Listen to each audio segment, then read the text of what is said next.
그 공포의 밤은 평범한 여름밤처럼 시작되었다. 무더운 날씨에 창문을 열어두고 선풍기, 바람과 함께 잠자리에 들었다. 그 집은 오래된 우층, 건물의 3층에 위치해 있었는데 이웃도 별로 없고 조용해서 평소에는 잠자기가 좋았다. 밤이 깊어질수록 거리는 더욱 고요해졌고 나는 노곤한 느낌에 천천히 잠에 빠져들었다. 그러나 그 고요함은 얼마 지나지 않아 깨지고 말았다. 새벽 2시쯤 되었을까? 갑작스럽게 귀를 찢는 듯한 여자의 비명이 들려왔다. 놀라서 벌떡 일어나 창밖을 내다보았지만 밤거리에는 아무것도 보이지 않았다. 고요한 거리에는 가로등만이 점점이 서 있었을 뿐 거리에는 아무의 흔적도 없었다. 왜 그런 비명이 들렸는지 궁금했지만 원인을 찾을 수는 없었다. 다시 침대에 누웠을 즈음 이번에는 낮게 부르는 소리가 들리기 시작했다. 이어서 발소리가 내 방 창문 아래에서부터 들려오기 시작했다. 너무나도 분명한 소리들이었기에 잠결에 착각할 리가 없었다. 나는 숨을 죽이고 소리가 멀어지기를 기다렸지만 소리는 점점 더 가까워졌다. 결국 나는 두려움에 못 이겨 조용히 창문으로 다가가 조심스럽게 밖을 살폈다. 그 순간 창문 바로 밑에서 누군가가 헐레벌떡 달리는 모습을 목격했다. 흰 옷을 입고 있는 여자의 실루엣이 어둠 속에서 아련히 비쳤다. 하지만 더욱 이상했던 것은 분명 발은 땅에 닿아 있는 것처럼 보이는데 상반신은 흔들리거나 움직임이 전혀 없었다는 점이었다. 마치 무언가에 이끌려 다니는 것처럼 보였고 그 모습은 섬뜩함 그 자체였다. 그녀가 건물 모퉁이를 돌아 사라지자마자 나는 속으로는 당황하며 시간을 보았다. 2시 34분. 한참 떨고 있다가 다른 노이즈가 들리기 시작했다. 이번에는 방문에서 나는 소리였다.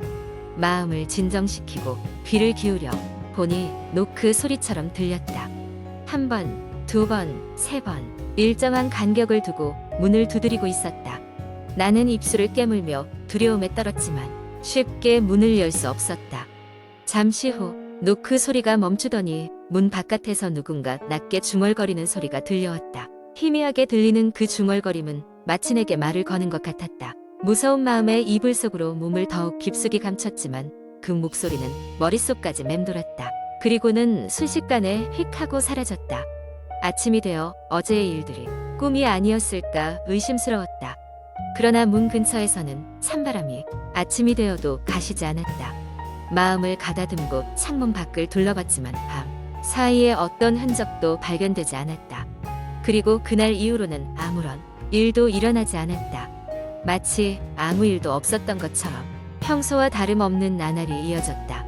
한 달 후 건물 관리소에서 공지가 올라왔다.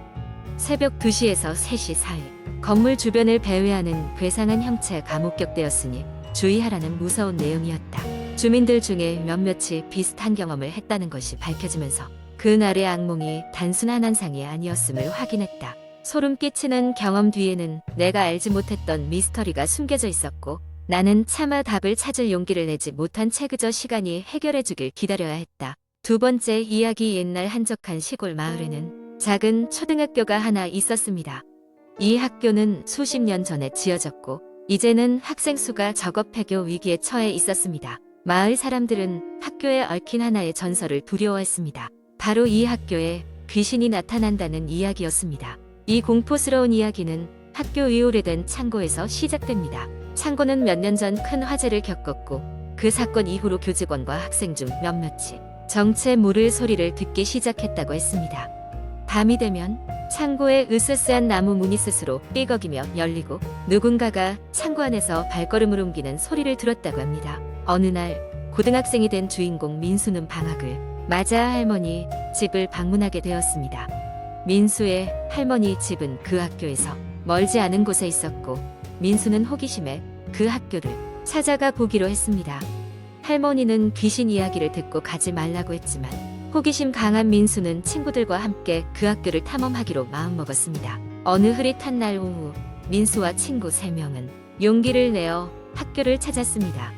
그들은 조심스럽게 학교 주변을 돌아다니다 이상한 소리에 이끌려 창고 앞으로 오게 되었습니다.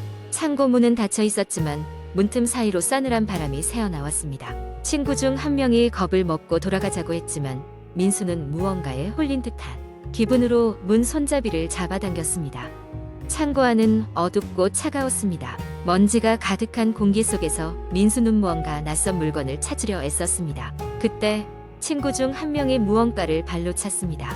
그것은 오래된 손전등이었습니다. 손전등을 켜자 창고 구석겨에는 작은 문이 하나 있었습니다. 그 문은 지금껏 누구도 알지 못했던 학교의 비밀로 이어지는 통로였습니다. 민수는 친구들과 함께 그 문을 열었고 그들은 낮고 긴 계단을 따라 내려갔습니다. 곰팡이 냄새가 코를 찔렀고 주변은 점점 더 어두워져 갔습니다. 계단 끝에 도착했을 때 그들은 넓은 지하실로 들어섰습니다. 이상하게도 그곳에는 각종 서류 더미와 오래된 학용품들이 흩어져 있었습니다. 마치 누군가 갑자기 그곳을 떠난 듯한 모습이었습니다. 그때 민수의 눈에 환한 빛이 보였습니다. 그것은 지하실 깊은 곳에서 나오는 빛이었고 그 빛 속에서 한 소녀가 서 있는 것처럼 보였습니다. 소녀는 흰 교복을 입고 있었고 그녀의 얼굴은 무표정했습니다.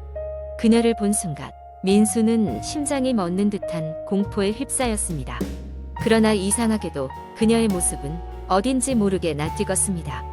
친구들 또한 그 소녀를 보고 있었습니다. 그리고 그 순간 소녀가 천천히 그들을 향해 다가오기 시작했습니다. 공포에 사로잡힌 친구들은 몸을 돌려 달아나기 시작했습니다. 민수 역시 친구들을 따라 창고로 향했습니다. 숨이 차오르고 심장은 미친 듯이 뛰었습니다. 창고 문에 가까워졌을 때 민수는 뒤를 돌아보았습니다. 그런데 그 소녀는 이미 그들 곁에 없었습니다. 학교 밖으로 나와서야 민수와 친구들은 안도의 한숨을 내쉬었습니다. 그들은 다시는 그 학교에 가지 않겠다고 다짐했습니다. 그러나 마음 한 구석에서는 알 수 없는 의문이 떠나지 않았습니다. 민수는 소녀의 모습이 왜 그토록 낯익게 느껴졌을까? 그리고 그녀는 왜 그곳에 나타났을까? 그날 밤 민수는 잠을 이루지 못했습니다. 그리고 몇 달 후 마을 주민들은 그 창고를 철거하기로 결정했습니다. 철거 작업이 시작된 날 작업자들은 창고 지하실에서 묻혀있던 수십 년 된 졸업 앨범을 발견했습니다. 그 앨범에는 오래된 흑백 사진들이 담겨 있었고 그 속에는 민수가 보았던 그 소녀도 포함되어 있었습니다. 소녀는 20년 전 그 화재로 사라진 학생 중 한 명이었던 것입니다. 민수는 소녀가 전하려 했던 것이 무엇이었는지를 결코 알 수 없었습니다.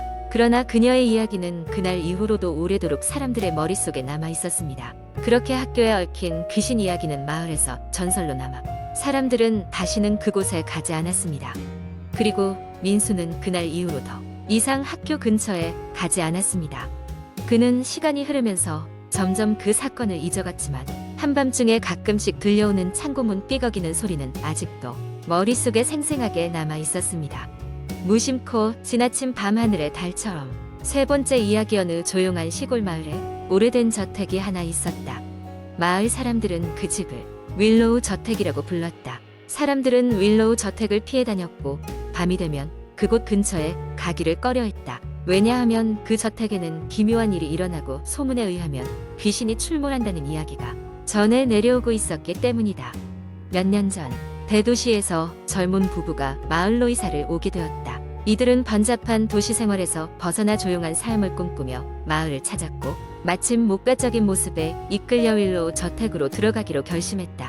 마을 사람들은 그 취지를 이해하지 못했지만 부부의 결정을 존중하기로 했다. 부부가 저택으로 이사한 첫날 밤 이상한 소리가 들리기 시작했다. 위층에서 바닥을 긁는 듯한 끼익거리는 소리와 어딘가에서 흐느끼는 소리가 이어졌다. 처음에는 바람 소리겠거니 하고 대수롭지 않게 넘겼지만 소리는 밤마다 반복되었다. 시간이 흐를수록 그 빈도와 강도는 점점 더 강해졌다. 며칠 후 남편이 저녁을 준비하던 중 부엌의 창문 너머로 창백한 아이의 얼굴이 스치는 것을 보았다. 놀라 밖으로 뛰쳐나갔지만 누구도 없었다. 그날 밤 부인도 욕실에서 거울을 볼 때 자신의 반사된 모습 뒤로 희미한 그림자를 목격했고 두 사람 모두 불안감에 휩싸였다. 한 달이 지나갈 즈음 부부는 더 이상 참을 수 없어 저택의 역사를 조사하게 되었다. 알고 보니 이 저택에는 끔찍한 사건이 있었다. 수십 년 전 그 집에 살던 가족이 모두 사라졌고 경찰 조사는 미궁에 빠져버린 채 사건은 미제로 남아버렸다.